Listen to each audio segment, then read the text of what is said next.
Ladies and gentlemen, welcome back to another reaction. Today, we are going to be reacting to Resident Evil 7 Biohazard. We're going to be reacting to that soundtrack, ladies and gentlemen. I'm so excited. Let's get into it.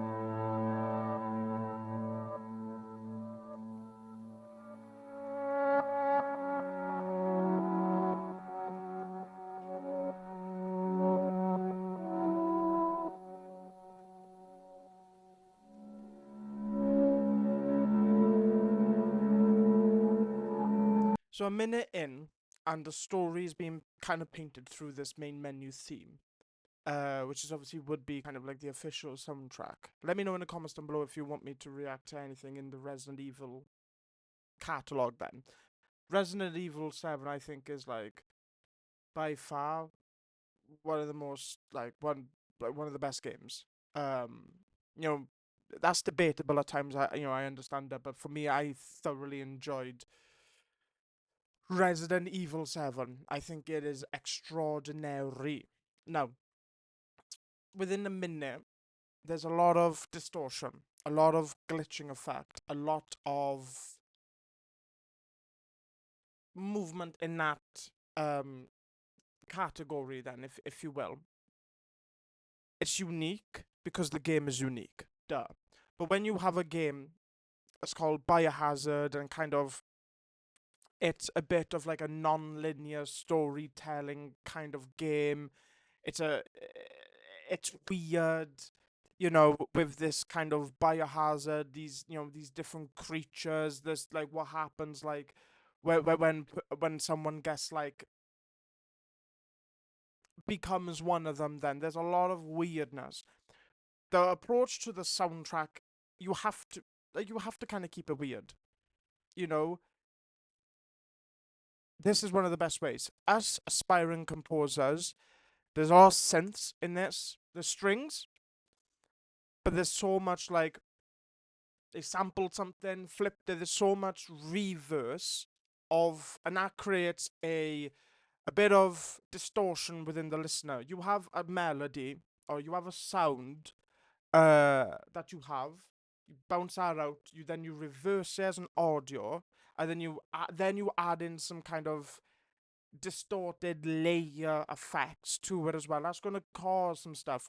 We have the power to go out, sample stuff, and create sounds. That's what they're doing here. They're just messing around with kind of the synthesizer samplers. They're just doing absolutely craziness right now. But it's fitting the theme of the game.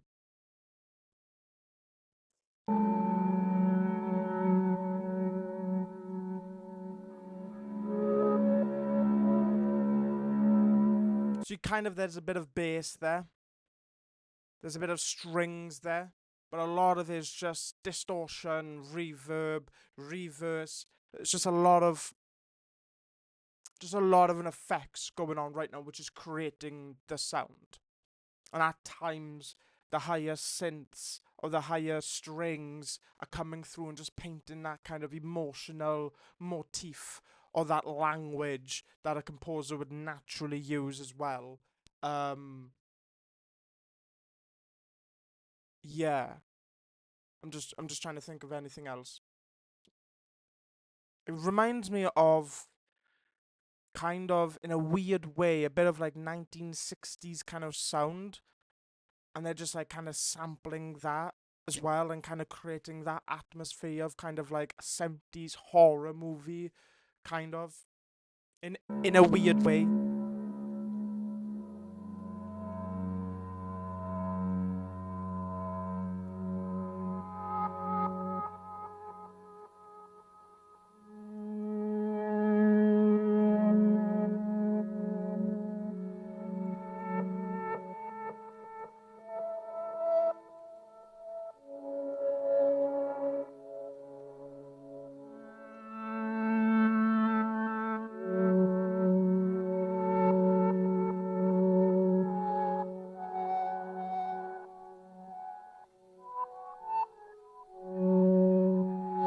right there, that sampler right there, the synthesizer sampler is just coming through there.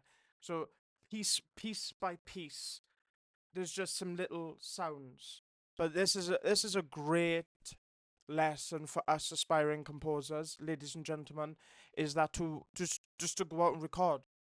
Phone, just go out and record. If you're out in nature, record stuff, and then just send it through Logic or Ableton or FL or whatever, Pro Tools, whatever DAW you use, sampler, and just create so much sound.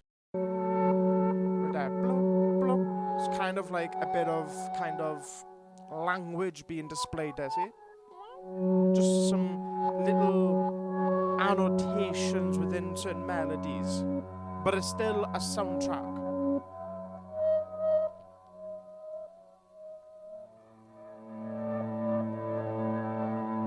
String is being more prominent now.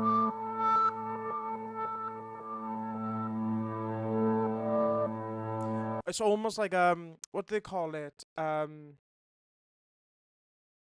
can't think of the word. Maybe you could post someone in the comments for me. But it's almost like when a boat is sinking and a captain will kind of press that to kind of alert that there's danger. It begins with I think like an M or something.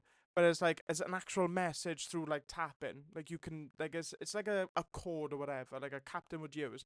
And in the game, a lot of like a ship is kind of a big part of the plot of this game.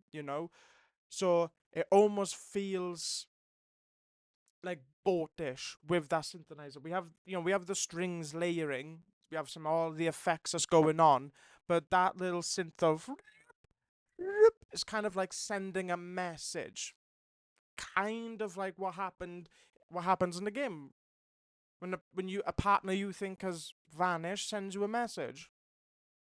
Listen with that kind of context.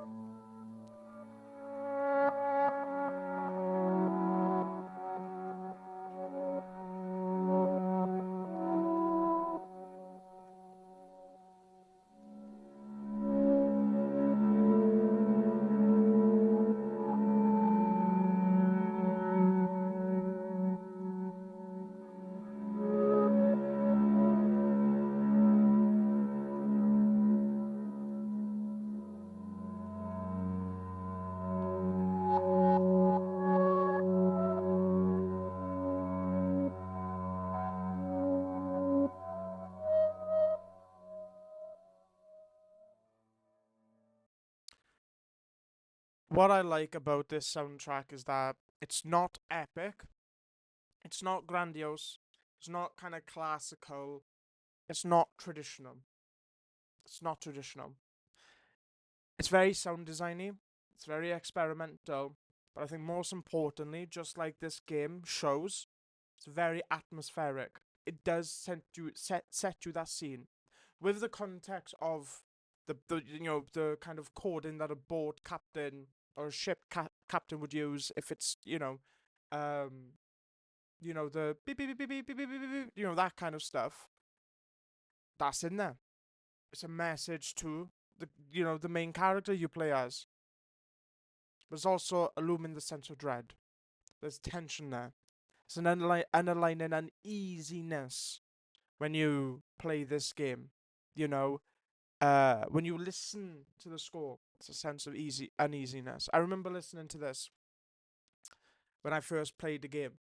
I was in college studying film, and I remember booted this up and sitting at the main menu theme and just going, "Oh God, oh we're gonna be in, we're gonna be in, we're gonna be in for a good game."